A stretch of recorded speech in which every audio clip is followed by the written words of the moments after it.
Amity Silks, Kanchipuram Saree Store, now in Vijayawada. Exclusive Pattu Sarees, Salwars and Lehengas. నమస్తే రమగారు. నమస్తే జయ. రమగారు, మనము ప్రతి స్టోరీలో పిల్లలకి సంబంధించి ఒక నీతి కథ మాట్లాడుకుంటూ ఉంటాం. ప్రతి వీడియోలో కూడా మనం అది కంటిన్యూ చేస్తూ వస్తున్నాం. అయితే ఈరోజు నాకేమనిపించిందంటే, తల్లులకి ఏదైనా చెప్పదగ్గ స్టోరీ ఉంటే చెప్పిద్దాం మీతో అని అనిపించింది. కానీ మీరు ప్రతి దాంట్లో ప్రతి వీడియోలో కూడా మీరు చెప్తూనే ఉంటారు, ముందు తల్లులు నేర్చుకోవాలి, తల్లులు ఆచరించాలి, తర్వాత పిల్లలు ఫాలో అవుతారని. సరే, తల్లులకి కథ అంటే ఇది ఒక నా ఫేవరెట్ స్టోరీ జయ. చాలా సంవత్సరాల క్రితం చదివాను నేను. బహుశా నా కాలేజ్ మొదలైన కాలంలో 30 ఏళ్ళైనా అయ్యిందని అనుకుంటున్నా. అంత పాత కథ. మామూలుగా నేను రైటర్స్ని గుర్తుపెట్టుకుంటా. ఏదైనా ఒక కథ చదివితే కథ రైటర్ ఎవరు చెప్తూ ఉంటారు కూడా మీరు. ప్రతిదానికి రైటర్ పేరు చెప్తాను. నేను చదువుతాను అంటే ఇప్పుడు ఒకరి కథలు నచ్చినాయి అనుకో, వారి కథలు వెతుక్కుని అవి చదవటం, అలా నాకు ముందు నుంచి అలవాటు ఉంది.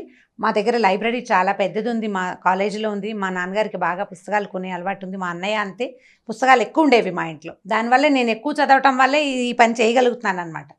అయితే నేను చదివిన ఈ కథ తాలూకు రైటర్ ఎవరో ఆ రోజున నేను శ్రద్ధ పెట్టి తెలుసుకోవాలి. ఏదో పత్రికలో చదివినట్టే నాకు జ్ఞాపకం. బాగా చాలా బాగా మనసుకు హత్తుకుపోయి ఉందన్నమాట. ఆ కథ చదివిన మొదటి రోజున, అంటే మొదటిసారి చదివినప్పుడు ఎంత రోమాంచితంగా, ఎలా అత్యద్భుతంగా అనిపించిందో ఎన్నిసార్లు చెప్పుంటానో, 100 సార్లు చెప్పుంటా ఆ కథ నేను. ప్రతిసారి నాకు అదే ఫీల్ కలుగుతుంది. చాలా అత్యద్భుతమైన కథగా తోస్తుంది. నేను చాలామందికి చెప్పినప్పుడు ఈ కథ రైటర్ ఎవరో తెలుసా, మీరు ఎక్కడైనా చదివారా అని అడుగుతూనే ఉన్నాను. నాకు దాని ఆన్సర్ రాలేదు. ఇవాళ ఇప్పుడు అంటే మనం ఈ ప్రోగ్రామ్ స్టార్ట్ చేసిన దగ్గర నుంచి ఏదో ఒక సందర్భంలో ఈ కథ చెప్పి దీని రైటర్ ఎవరు, వారెవరో తెలుసుకోవాలని కోరిక ఆడియన్స్లో ఎవరైనా, ఇప్పుడు మన మంది చూస్తారు, వాళ్ళలో ఎవరో ఒకళ్ళు ఈ కథని ఫలానా వారు రాశారు ఆయన పేరు తెలిస్తే చాలా సంతోషిస్తాను నేను. చూడండి, మామ్ ప్రేక్షకులందరూ రమగారి కోసమైనా మీకు ఎవరికైనా ఆథర్ నేమ్ తెలిస్తే కనుక డెఫినెట్గా కామెంట్ రూపంలో తెలియజేయండి. అయితే వీరు రాసిన కథ అప్పుడు నేను చదివిన దానికి, ఇప్పుడు నేను చాలా సంవత్సరాల నుంచి ఆ కథ అప్పుడప్పుడు రకరకాల సందర్భాల్లో చెప్తున్నాను. కొంత డీటెయిలింగ్లో చిన్న మార్పులు ఉండొచ్చు. కథను జనరల్గా మనం ఓన్ చేసుకుంటాం. మామూలుగా నేను చదివిన కథలు ఎలా చదివాను యథాతథంగా అలా మనం చెప్పం కదా, చిన్నప్పుడు మార్పులు వస్తాయి. ఫ్రేమ్ మాత్రం, అంటే స్టోరీ ఫ్రేమ్ మాత్రం అదే ఫ్రేమ్.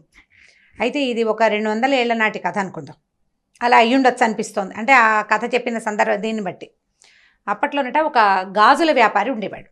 ఓకే. ఈ గాజుల వ్యాపారి అంటే ఇప్పుడు మామూలుగా మనం షాప్కి వెళ్ళి కొనుక్కుంటున్నాం. ఒక 20-30 ఏళ్ళ నాడు, 10-15 ఏళ్ల నాడు, ఇప్పుడు కూడా మరి పల్లెటూళ్ళల్లో కనపడుతుందేమో, గాజుల మలారం అనేవాళ్ళు. మలారం దింపటం అనేది ఒక ప్రోగ్రాం కింద ఉండేదన్నమాట. ఈ గాజులు వాళ్ళు ఏం చేసేవాళ్ళు అంటే, ఒక పెద్ద మూటలో ఒక గాజుల పెట్టెలు పెట్టుకుని తీసుకొచ్చుకునేవారు. ఊళ్ళ వెంట తిరిగేవాళ్ళు. ఊళ్ళల్లో గాజులు వేయించుకోవటం అంటే ఇక్కడి నుంచి ఇక్కడ దాకా గాజులు దగ్గరగా వేసేవాళ్ళు. అంటే లూజ్గా ఉండే గాజులు తీసి పక్కన పెట్టే రకంవి కాదు, గాజులు ఉండాలి చేతి నిండా. అవి పూర్తిగా దాదాపుగా పోయినాక అప్పుడు మళ్ళీ కొత్త గాజులు ఎక్కించుకునేవాళ్ళు. ఎవరికి వాళ్ళు గాజులు వేసుకునే సిస్టమ్ పాతకాలంలో ఉండేది కాదు. ఇవి గాజులు అతను వీళ్ళ చేయి పట్టుకుని నొక్కి దగ్గరగా ఉండే గాజులు వేసేవాళ్ళు. పని పాటలు చేసుకునేవాళ్ళు కదా, వదులుగా అటు ఇటు కదులుతున్న గాజులు పగిలిపోతాయి త్వరగా.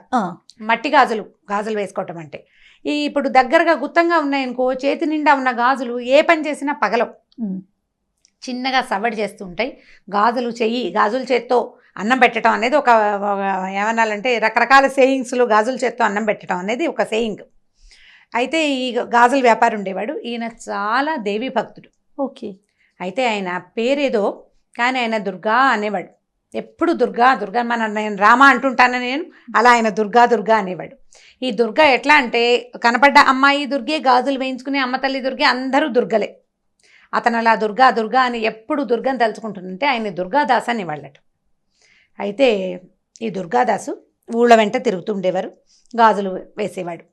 అయితే ఒకసారట ఆయన ఒక ఊరు నుంచి రెండో ఊరికి వెళ్ళాలంటే, అప్పుడు నడకదారులే కదా, అప్పుడు ఇలా ట్రాన్స్పోర్టేషన్ అవి ఉన్నవి కాదు. ఈ నడకదారిలో ఆయన వస్తూ ఉంటే ఒక చెరువు పక్క నుంచి వెళ్తున్నాడు. ఆ చెరువు గట్టున ఒక అమ్మాయి కనపడింది ఆయనకి. అమ్మాయి మరీ చిన్నపిల్ల కాదు, ఒక 25-30 సంవత్సరాల లోపల వయసు ఉంటుంది. అందంగా చక్కగా బాగుంది.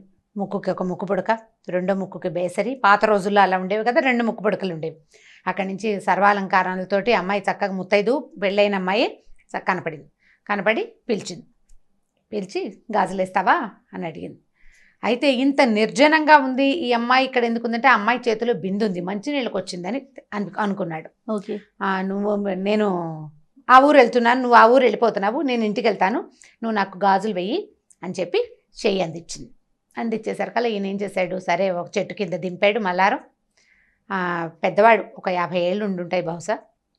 అమ్మాయి చెయ్యి అందిస్తే ఎర్రవి బాగున్నాయి, ఆకుపచ్చవి బాగున్నాయి, పసుపచ్చవి బాగున్నాయి అంటే 3 రంగుల గాజులు చేతుల నిండా వేశాడు.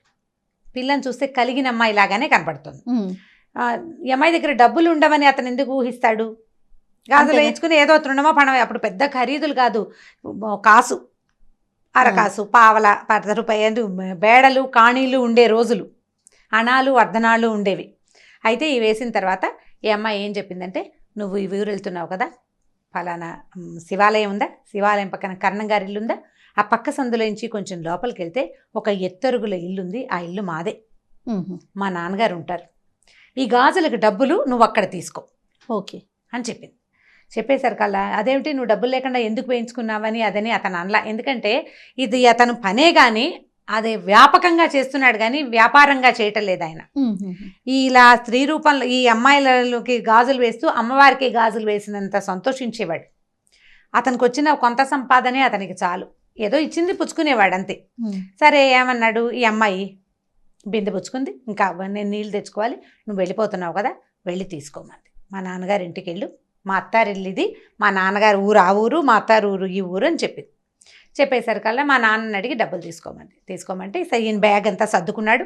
బయలుదేరుతుంటే ఓవేళ మా నాన్నగారు ఆయనకి నా మీద కోపంగా ఉంది, మా అత్తారి మీద కోపం వచ్చింది, మాకు అమ్మాయి లేదు నేను ఇవ్వనంటాడేమో, మా దేవుడి గదిలో కుంకుమ భరణి ఉంది, దేవుడి మందసాన్లోనే కుంకుమ భరణి ఉంది పాతది, అందులో కాసుంది, అది తీసి ఇవ్వమన్నానని చెప్పి. ఆయన కాదంటాడు, నువ్వు గట్టిగా పట్టుకో, నువ్వు గాజులు ఇన్నేసావు, డబ్బులు తీసుకోవాలి కదా, కాబట్టి ఆయన కాదన్నా సరే ఈ మాట చెప్పి డబ్బులు తీసుకో అని చెప్పి. సరే అన్నాడు. ఆ అమ్మాయిని అక్కడ వదిలిపెట్టి ఈయన సంచి తన తట్టాబుట్ట సర్దుకుని ఆ ఊళ్ళోకి వెళ్ళాడు.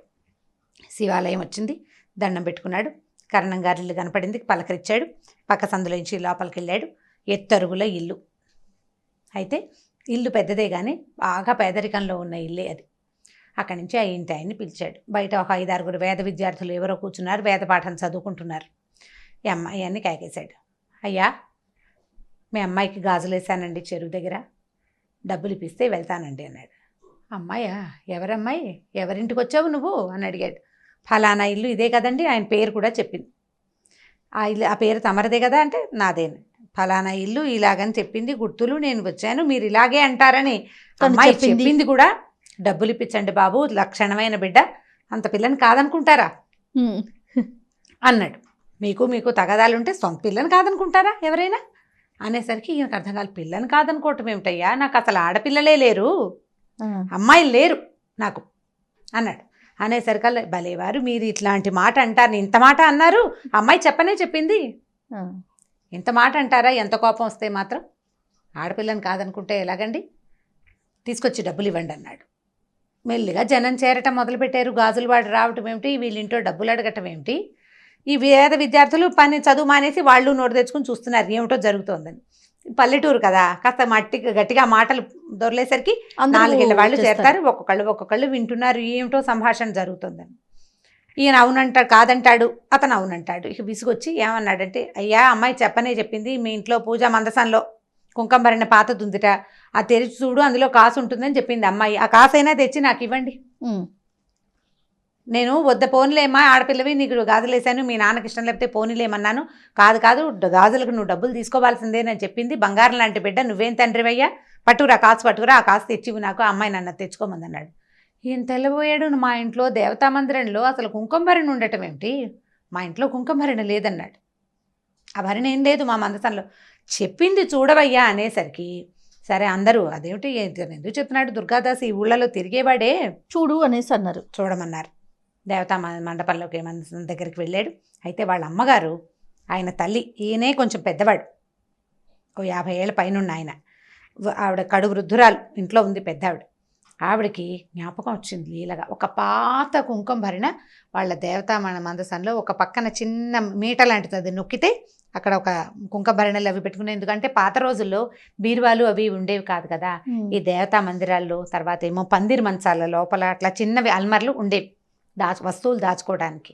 దొంగల భయాలు అవి ఉండేవి కదా. అయ్యా మన దగ్గర ఈ మీట నొక్కితే ఇది తెరవబడుతుంది అని చెప్పింది. తీరా తెరిస్తే కుంకుమభరణ బయటకు వచ్చింది. ఆయన చాలా ఆశ్చర్యపోయాడు. ఈ అమ్మాయి ఎవరు, ఈ గాజులు వాడేమిటి, మన ఇంట్లో ఉన్న మందసం ఇన్ని సంవత్సరాలు వచ్చింది, ఇంత వయసు వస్తే ఇందులో ఇలాంటిది ఉందని నాకు తెలియకుండా ఎవరో పిల్లకి రోడ్డు మీద ఎక్కడో దారిలో కనపడ్డ పిల్లకి తెలియటం ఏమిటి, మా అమ్మకి తెలిసిన సంగతి. ఆయనకి లోపల నుంచి ఒక ఉద్వేగం వస్తుంది అనమాట, ఎట్లా ఇది బయటికి తెలిసింది అని. ఆయన ఏం చేశాడు, కుంకుమభరణలో చేయి పెట్టాడు, కాసు తగిలింది, కాసు ఇట్లా తీసాడు బయటికి, ఇంకో కాసు కనపడుతోంది. ఇది ఎడం చేతిలో పెట్టుకున్నాడు. ఆ కనపడిన రెండో కాసుని తీస్తుంటే ఇంకో కాసు కనపడుతోంది కింద, ఆ చేతిలో పెట్టుకున్నాడు. మళ్ళీ తీసాడు, తీస్తుంటే ఒక్కో కాసు బయటికి వస్తూనే ఉంది. ఆయన ఈ పట్టుకున్నవాడు అట్లా కూలబడిపోయాడు. వాళ్ళ అమ్మ, భార్య, ఇంత పిల్లవాడు, మగపిల్లలు ఉన్నారు ఆయనకి, ఆడపిల్లలు లేరు. అప్పుడు వాళ్ళ అమ్మగారు ఏం చెప్పారంటే, ఇది చాలా పురాతనమైన పూజా మందిరంలో ఈ ఒక కాసు మనకు అమ్మవారు, మా తాత అంటే నాయన వాళ్ళ ఆయన తల్లి తాలూకు తాత కాదు, తండ్రి తాలూకు తాతగారు అర్చించేవారట ఆ కుంకుమభరణలో ఉన్న ఆ ప్రతిమని. తర్వాత కాలంలో అర్చన మానేశారు, అది అలా లోపల ఉండిపోయింది. ఈ కాసులు పట్టుకునేసరికల్లా ఈయనకి ఉద్వేగం తట్టుకోలేక దుఃఖం వస్తుంది. గబగబా కాసులు పుచ్చుకొని బయటకు వచ్చాడు. జనమంతా చేరిపోయారు కదా. అయ్యా నువ్వెవరిని చూసావో, ఆ అమ్మాయి ఎక్కడుందో నాకు చూపించవా అని అడిగాడు. అందరూ వెళ్ళారు. వెళ్తే చెరువు దగ్గరికి వెళ్ళారు. వెళ్ళాక ఇక్కడే చూశాను నేను అమ్మాయిని అంటాడు. చెరువు చుట్టుపక్కల ఏమీ లేవు, చెరువే ఉంది, పద్మాలతో నిండిన సరోవరం. మామూలు ఊళ్ళల్లో చెరువుల్లో కనపడతాయి.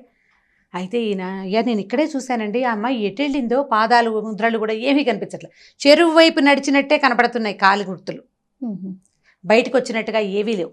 మామూలుగా బురద ఉంటుంది, చెరువు ఒడ్డున బురద ఉంటుందిగా, చెరువులోకి ఎలా వెళ్తారు, ఎవరైనా వెళ్ళి ఉండాలి కదా. అక్కడి నుంచి జనం అందరికీ అర్థమవుతుంది ఇక్కడ ఏదో ఒక మహత్తరమైన సంఘటన జరగబోతోందని.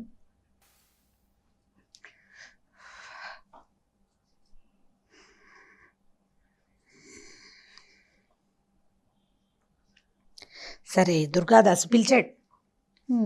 నేను ఒక అమ్మాయికి గాజులేసాను. జనం అంతా చెరువు దగ్గరికి చేరారు. ఊళ్ళో వాళ్ళంతా వస్తున్నారు, ఇక్కడ ఏదో జరగబోతోందని తెలుస్తోంది. అక్కడి నుంచి ఈ దుర్గాదాసు, అమ్మా నేను నీకు గాజులేసానని చెప్పినా కూడా నమ్మలేని పరిస్థితి కనపడుతోంది. వాళ్ళకి అమ్మాయిలే లేరని ఊరంతా సాక్ష్యం చెప్తున్నారు. నేను ఏ తల్లికైతే గాజులేసాను ఆమె ఇక్కడ కనపడితే కానీ ఇప్పుడు నమ్మరు. ఈ విషయం నేను ఎట్లా చెప్పానో కూడా నాకు తెలియటం లేదు అని చెప్పి ఈయన గట్టిగా ఎలుగెత్తి దుర్గా దుర్గా అని పిలిస్తే చెరువులోంచి 2 చేతులు వచ్చినాయి పైకి. రెండు చేతులకి ఎరుపు, పసుపు, ఆకుపచ్చ గాజులు ఫుల్గా ఉన్నాయట చేతుల నిండా. ఈ పైకొచ్చిన చేతుల్ని ఆ ఊరంతా చూసింది. వాళ్ళు ఏమనుకున్నారంటే, ఒక శక్తి ఒక బ్రాహ్మడి ఇంట్లో 100 సంవత్సరాల పైగా నిక్షిప్తం అయిపోయి లోపల ఉండిపోయిన శక్తి నన్ను పూజించే సమయం వచ్చింది అని బయటికి రావడానికి ఆమె చేసిన ప్రయత్నం ఏంటంటే, ఒక గాజులు అతని పూర్వజన్మ పుణ్యం, అతను చేసుకున్న పుణ్యం అంటే ఈ కథలో ఉన్న శక్తి అలాంటిదన్నమాట. అంటే భగవంతుడు తనని తను ప్రకటితం చేసుకోవాలంటే ఎలాగైనా చేయొచ్చు, శక్తి అది. ఇప్పుడు దేవుడు అంటే మగవాడే కాదు కదా, మగవాడికి మూలం తల్లి. ఆమె తనకి తాను బయటికి రావాలని గనక ప్రకృతి భావిస్తే ఈ రకంగా ఎవరికైనా ప్రత్యక్షం కావచ్చు. దానికి ఋషీశ్వరులు, మునీశ్వరులు వాళ్ళే కావక్కర్లేదు, ఏమక్కర్లే. ఏ కుటుంబంలో అయితే ఆమె ఆనుచానంగా సంవత్సరాల తరబడి పూజలు అందుకుని తర్వాత కొంత గ్యాప్ తర్వాత మళ్ళీ వాళ్ళకి కనపడాలని అనుకుని దానికి ఈ గాజులతన్ని వ్యాజంగా చేసుకుంది. అతను ప్రత్యక్షంగా ఆమెను చూశాడు, పట్టుకుని గాజులు వేశాడు చేతికి. ఎందుకంటే ఆయన అందరి ప్రతి అమ్మాయిని ఆయన దుర్గగానే భావించేవాడు. అమ్మవారికే గాజులు వేస్తున్నంత భక్తి ప్రపత్తులతోటే గాజులు వేశాడు.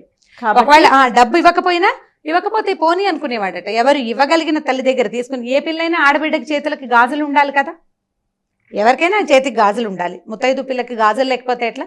ఇవ్వగలిగిన వాడు ఇస్తాడు. ఇవాళ ఇవ్వకపోతే వచ్చే సంవత్సరం ఏ ఒడిలో మినుములో పెసలో ఇస్తారని వేసేవాడట. అతని దగ్గరున్న ఆ లక్షణానికి మెచ్చి ఆమె స్వయంగా అతని దగ్గరకు వచ్చి గాజులు వేయించుకుని అక్కడికి వెళ్ళి తీసుకోమని. ఇప్పుడు ఎవరైతే పూజ చేయాలో వాళ్ళు ఆమెను చూడలేకపోయారు. చూడండి, చిత్రమైన సంగతి కదా. ఈ చెరువులోంచి చేతులు పైకి రావడం, ఆ చేతుల నిండా ఉన్న గాజులు ఉంగరాలు దగదగాయమానంగా ఉన్న ఆ చేతులు ఆ ఊరంతా చూసింది. స్పృహ తప్పి పడిపోయాడట దుర్గాదాసు. ఆ తర్వాత ఈ కథ అట్లా నడిచింది. మళ్ళీ వాళ్ళ ఇంట్లో మళ్ళా లలితా పూజ అందుకుంది. వాళ్ళకి ఐశ్వర్యం వచ్చింది. వాళ్ళు చాలా పేదవారు అయిపోయారు ఆ కుటుంబం వాళ్ళు. ఆ తర్వాత మళ్ళీ అక్కడ బాగా వాళ్ళకి అన్ని రకాల సంపదలు వృద్ధి పొందినాయి. అయితే ఇది ఎవరో ఒక కుటుంబం గురించి చెప్పించిన కథ కూడా అయి ఉండాలి. నేను చదివాను కానీ ఆ రాసిన వారి మహానుభావులు వారి పేరేమిటో నేను నాకు జ్ఞాపకం పెట్టుకోలేకపోయాను. చిన్నతనము మొదటిది, ఆ రోజుకి ఆ ధ్యాస లేకపోవటం. ఏదో పత్రికలో వచ్చింది చదివాను. మళ్ళీ తలుచుకుంటూ ఉంటే నాకు అది చాలా ఉద్వేగభరితంగా అనిపించింది. ఇది నా జీవితంలో చదివిన అత్యద్భుతమైన అతి తక్కువ కొన్ని కథల్లో ఇదొక కథ. ఎవరికైనా ఈ రైటర్ తెలుసుంటే ఆ రైటర్ పేరు వారెవరో మహానుభావులు నాకు తెలియజేస్తే వాళ్ళకి బాగా రుణపడి ఉంటాను నేను. ఎందుకంటే ఎప్పటి నుంచో ఇప్పుడు నేను ఎంతమందికి చెప్పుంటానో, చెప్పిన ప్రతిసారి ఇదే ఉద్వేగం, ఇదే ఆనందం కలుగుతుంది జయ నాకు. ఎందుకంటే భగవంతుని మనం తెలుసుకోవటం ఒక రకం. మనం మామూలుగా చెప్తాం దేవుడు ప్రతి చోట ఉండలేక తల్లి రూపంలో జన్మించాడు, అందుకని ఆయన తల్లే దేవుడుగా మనకి ప్రతి విషయానికి వస్తుందని. కొంతకాలం మన అమ్మ మనకి దేవుడు, తర్వాత మనం దేవుళ్ళం అవుతాం మన పిల్లలకి. ప్రతి స్త్రీ కూడా దేవస్వరూపమే. అయితే ఈ దైవ స్వరూపాల్లో ఒక్కొక్కళ్ళు కొంచెం ఇబ్బంది పడి ఇందులో నుంచి తొలగిపోతున్నారు కూడా. పాపం వాళ్ళకి భగవంతుడు ఇచ్చింది అది అందులో నుంచి తొలగిపోమని. కానీ ఎవరైనా సరే ఇలా ఉండవలసిందే. ఇలాంటి దాన్ని మనకి కలిగించింది ఒక శక్తి ఏదో ఉంది కదా. ఆ శక్తిని గురించి మనం ఇట్లాంటి కథలు తెలుసుకుంటే మనం ఈ దేవుడు లేడు, ఇలాంటిది ఏదీ లేదు, ఇలాంటి భావన నుంచి బయటపడిపోతామని అనిపిస్తుంది. కానీ మామ్ స్టార్ట్ చేసిన డే 1 నుంచి మన ఇద్దరం ఎన్నో వీడియోస్ చేసాం రామ్ గారు. ఫస్ట్ టైం నేను మిమ్మల్ని చూశాను. ఒక స్టోరీ మధ్యలో మీరు ఆగిపోయి మళ్ళీ రీస్టార్ట్ చేయటం అనేది ఇది బహుశా ఫస్ట్ వీడియో అనుకుంటాను. ఈ కథలో ఉంది కదా జయ, ఈ కంటెంట్లోనే అలాంటిది ఉంది. ఎంత చిన్న మామూలు వాడికి, మామూలు మనిషికి, మామూలు వ్యాపారస్తుడికి దేవి సాక్షాత్కారం జరగటం అనేది చాలా అత్యద్భుతమైన సంగతి. ఇలాంటివి ఇంకొక 2 కథలనైతే నాకు చాలా ఇష్టమైన కథలు. ఈ కథ నాకు చాలా ఎంత హాట్ ఫేవరెట్ అంటే, దీనంత ఇష్టమైన కథ నిద్రలో కూడా నేను తలుచుకునే కథ ఇంకొకటి లేదు. చాలా అత్యద్భుతమైన కథగా తోస్తుంది. ఎవరో మహానుభావులు. అయితే నేను ఒక అమ్మాయికి ఈ కథ చెప్తే తను నెట్లో ఇంగ్లీష్లో ఈ కథ చదివాను, బ్యాంగిల్ సెల్లర్ అని ఈ కథ చదివానని చెప్పింది తను నాకు. కానీ తన కూడా ఆథర్ ఎవరో తెలియదు. ఓకే, అంటే ఈ ఎక్సైట్మెంట్ తనకి కలగల కథ చదివితే. నేను చెప్పినప్పుడు వచ్చింది ఆ అమ్మాయికి, ఆ ఇంగ్లీష్లో కథ చదివితే ఇది ఇలాంటిది అమ్మవారి చేతిలో వచ్చినాయని రాశాడు, గాడెస్ కనపడిందని రాశాడు అని చెప్పింది అనమాట.